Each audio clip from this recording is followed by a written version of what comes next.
There are 180 public companies in the world now with Bitcoin on their balance sheet. That's according to BitcoinTreasuries.net.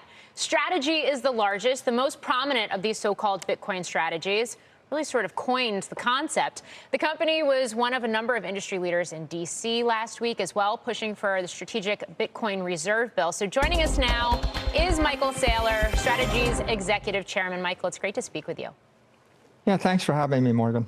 Okay, there's a lot to get to, but first I do want to start with the fact that there are reports that you were in Washington last week meeting with policymakers about this strategic Bitcoin reserve bill. How are you advising lawmakers right now, and why is the case there to create a strategic reserve?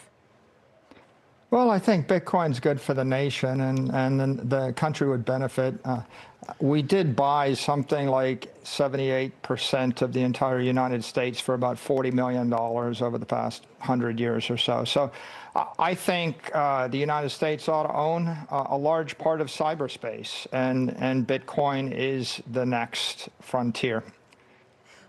What does it do to prices, especially as they've been chopping sideways, even coming off a little bit recently? You know, I think the real story in Bitcoin right now is corporate adoption. We've got a consistent acquisition of Bitcoin by the big ETFs like BlackRock, and that's taking up all the natural supply, and they're doing that on behalf of institutional investors. But these 180 companies that are capitalizing on Bitcoin are buying even more than the natural supply being created by the miners, and they're putting upward pressure on the price. And I think that as we work through the resistance of late and some macro headwinds, we'll actually see Bitcoin start to move up smartly again toward the end of the year. At the beginning of this year, you and I in January sat down, had an hour-plus conversation at the ICR conference about this very idea, Bitcoin Treasury, what you were doing at Strategy, and where it made sense for others to potentially adopt a similar concept as well. What are the types of companies that you're seeing lean into this, and at what point do you think it starts to accelerate if it does? Well, I think you've got two types of companies. You've got operating companies that would otherwise be returning their capital via dividends and buybacks, or they would just be holding low-yielding money markets. And they're choosing Bitcoin as a Treasury reserve asset, so that actually improves their capital structure. It strengthens those companies.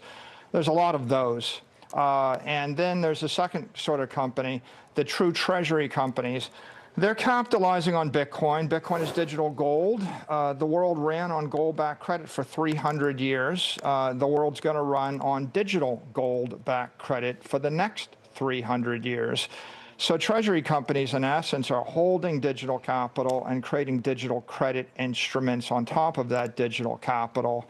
And there's, of course, a huge demand for equity and credit instruments in traditional capital markets. And Bitcoin is emerging as the ideal form of digital capital to back those instruments. Yeah, and I want to dig into that a little deeper here, Michael. But first, I mean, gold's having a huge run right now, too. It's at $3,800 an ounce. It's basically trading at record after record this year. But Bitcoin hasn't sort of moved lockstep. So how to think about that analogy in this environment? JP Morgan said gold is money, everything else is credit. This morning I said Bitcoin is money, everything else is credit. The success of gold is indicative of the demand of mainstream investors to have a bearer instrument that's a long-term store of value, that's not a currency derivative and doesn't have counterparty risk to a corporation. Gold fits that bill. Bitcoin fits that bill even better, and it's sort of got the digital upside. You know, you can't teleport gold, and you can't program gold to vibrate at 1,000,000 times a second on a computer.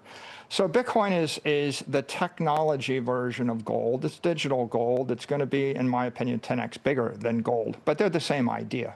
How do you compare that to Ethereum, which investors seem to be very hot on, and we're starting to see Ether treasuries built out, holding companies built out as well, like Bitmine. And then you've got stablecoins as well, which seem to be surging. Just a few minutes ago, headlines that Tether is seeking between $15 billion and $20 billion in exchange for a roughly 3% stake through a private placement, for example. You know, Bitcoin has emerged as digital gold. There's consensus. What do you want to do with gold? You want to issue credit. You issue credit against the underlying capital asset. It's going to be the primary monetary crypto. Ethereum, Solana, the other tokens, they're emerging as sources of digital finance. Their use cases is networks to circulate and tokenize stablecoins, tokenize currencies, tokenize securities, tokenize real-world assets, and implement DeFi. And so the future of those networks is going to be determined by technology, by regulation, by competition, and of course by the execution of those management teams. How should investors think about navigating an investment in strategy specifically, which I know you've described as a levered bet on Bitcoin, versus the other BTC-backed fixed income instruments that you've launched in recent months? Yeah. The credit instruments we're offering, like Stretch, are meant to compete with short-term money market funds or other sorts of fixed income instruments. So if you're a fixed income investor and you believe in Bitcoin and you're interested in something that has higher yield or perhaps longer duration, then you would look at one of our credit instruments. If, on the other hand, if you're a Bitcoin maximalist and you actually want more Bitcoin, then our equity is actually got credit amplification in it. So the equity is amplified Bitcoin. So people that want more volatility, more upside than Bitcoin will go for the equity. People that are interested in having the volatility and the risk stripped away will look at the credit. Okay. How do you ensure you're not over your skis with any of these instruments if Bitcoin plunges again?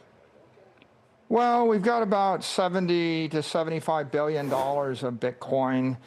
We've only got about $6 billion of these preferred credit instruments outstanding, so it's not even 10%. And of course, the preferreds never come due, and so they're not really leverage. I could say that we've got a PhD in leverage at strategy. We lived through the crypto winter. So we've constructed a balance sheet that could handle any conceivable drawdown and continue to perform. So how do you respond to some of the critics out there? Jim Chanos a couple days ago saying that your tactics to boost returns are quote unquote financial gibberish.